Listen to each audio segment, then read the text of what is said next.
We're joined here in the coach's office post-game. Babson advancing to the semifinal round of the NEHC Tournament with a 7-3 victory over UMass Boston. And Coach, congratulations on the win. And it seems just fitting that it happens to come against UMass Boston because last time we talked was after the UMass Boston game at Frozen Fenway, and it seemed like that night, though you didn't win, seemed to be a real positive turning point in your season. You have just one loss since that game. You won the road game there 2 days later, and it set you up nicely. So when you got this rubber match against them today, you had a chance to look at the film of your prior matchups. How were you able to base your game plan based on the regular season exposure to that team? Well, I don't know if we really changed too much. We did. I mean, I think the thing that we talked about before the game is the kids worked really hard to have the opportunity to have this game at home. And I think at the beginning of the year when you're telling the guys that every game matters, that you really want to make sure that we put points in the bank so that you can finish as high as you can, to have the opportunity to play games at home. And I think that was something that I'm most proud of that the guys did during the regular season to give us that opportunity. I mean, I think if the game's at UMass Boston, I don't know if it plays out the same way. So I do think playing at home has been a good place for us to be. We've had good success at home.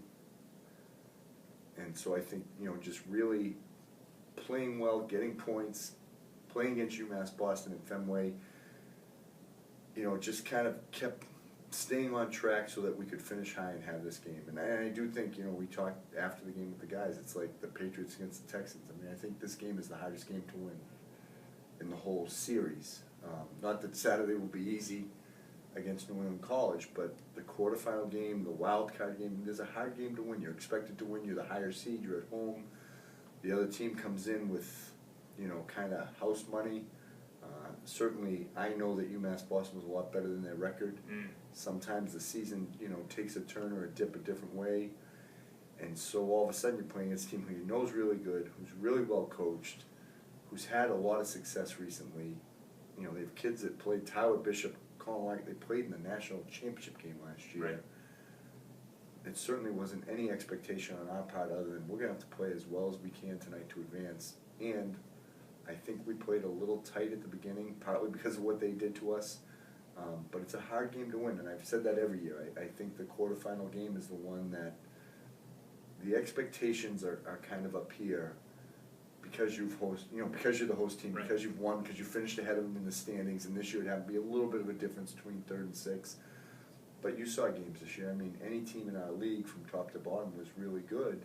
So being at home tonight was important, and although we lost at Fenway, getting a chance to, get the momentum back that Saturday, winning at UMass Boston, and it's become a great rivalry. I mean, we have great respect for everybody we play, but certainly with the close proximity, I think, 5-7 years ago it was a little bit more antagonistic, but now I think there's just such an incredible mutual respect for the two programs. I know for the coaches there are, and I even talked to a few of their kids after the game, Albie Daly and Tyler Bishop seniors, and Colin Larkin, who's only a junior, will be back next year, unfortunately for us in the league. Good for them.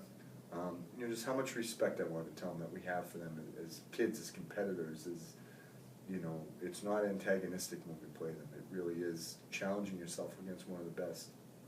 And so your team's seen its fair share of adversity this year and ups and downs throughout the season, and ran into a little of that tonight. You got the lead on the wild goal there at the end of the first period, and it seemed like you were starting to settle into playing with the lead and sustaining some momentum, and then in the span of 44 seconds, UMass Boston ties the game and takes the lead. How were you able to keep everyone calm on the bench and get refocused on the things that you set out to do originally tonight to get the game going back in your direction? I think probably having had it happen before against UMass Boston at Fenway, was as bad as that was then. At least we'd been in that situation and know, okay, you can't let the game fully get away from you. And again, a little bit like the Patriots video that they had right after, we're okay, and that's what we as coaches kept saying to them. We're going to be okay. We need to do what we do, play as well as we can, do the things that make us successful, and if we do, we'll just keep plugging away at it.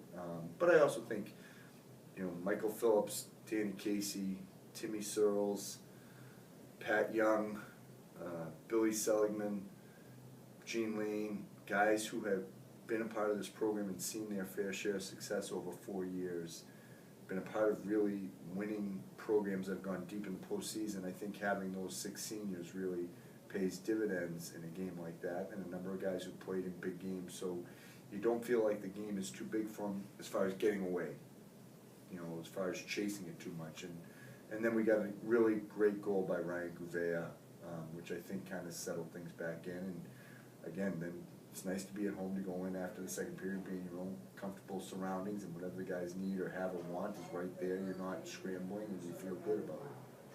And you had a tough decision you had to make coming into this game tonight because you had a split time at the goalie position. One of them had to start tonight, and one of them had to sit, and whoever you did give the start to is going to be making their first postseason start of their career. So you elected to go with Matt Pompa in that game tonight. What went into that decision for you, and does that necessarily mean anything about future games? It doesn't mean anything about the future, and that's nothing against how Matt played tonight. I mean, I think we try to really say every week is a new week, and let's evaluate who's going to give us the best chance to win next Saturday.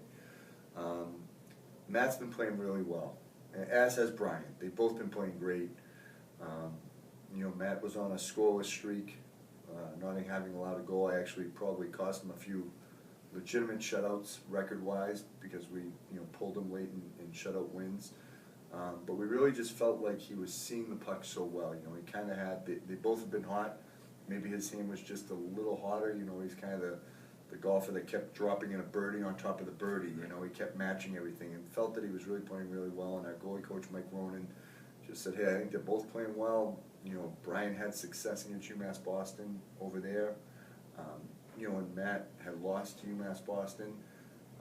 But it also just kind of worked out. It kind of fit into the rotation we've been in, and that was Matt's turn up. So I think all those things conspired, and it's not against Brian or Gene. It was just like Matt's the best, and I think that's one of the things that we've really had a great thing here in my time is the goalie position's been incredibly competitive. Even last year, Jamie Murray's had a tremendous career. You know, but Matt Pompa went in there and went, I think, 6-1 in his 7 games that he played. So he had a little taste, but it was so competitive. It's so competitive this year. I think it's natural that it brings out the best in them because those are the type of kids that we hopefully get. And in the high seeds held in all the other matchups tonight, so you'll get that rubber match again next week with New England College. You just saw them a week ago. Won the home game, lost the away game close. I know you haven't carved up that film just yet like you will in the coming week, but you certainly know plenty about that team. What will it take to get you past them this time when you make the northbound trip?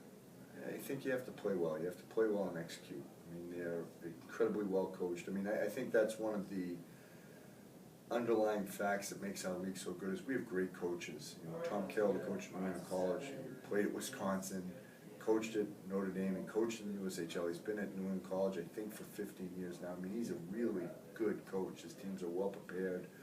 They do a lot of really creative things. He gets excellent players. We'll have to play well because I know they'll play well. They haven't maybe advanced as far as they would have liked in the last couple of years. When I first got here, you know, we played them back-to-back years in the once in the semifinals, once in the finals, or 2 years in the finals. I'm sorry. My first 2 years, we lost to them in 2004 in the championship, and then we beat them in 2007 in the championship. So, you know, I'm sure they're hungry to get to that championship game, and you know they've got to probably feel good winning tonight. You know, again, they got through the hardest game, and how they beat us. You know, whatever it was, 7 days ago, 8 days ago. Sure. You know, we tied it up late, and they came right down and scored, and you know got the victory for the second seed. So I'm sure they're confident. You know, we'll have to play well. We'll have to be at our best, execute at a high level, and hopefully, you know, get the opportunity to get one more than them. I'm not sure yet what we'll do. I'm not even sure I'll know by Wednesday or Thursday or Friday, but hopefully by Saturday at 7 we'll have some idea of exactly how we need to play well and have some success. Well, congratulations on the win tonight, and best of luck next week. Thank you. All right, Babson hockey victorious tonight. They'll advance next Saturday. They'll take on New England College with a trip to the NEHC Championship game on the line.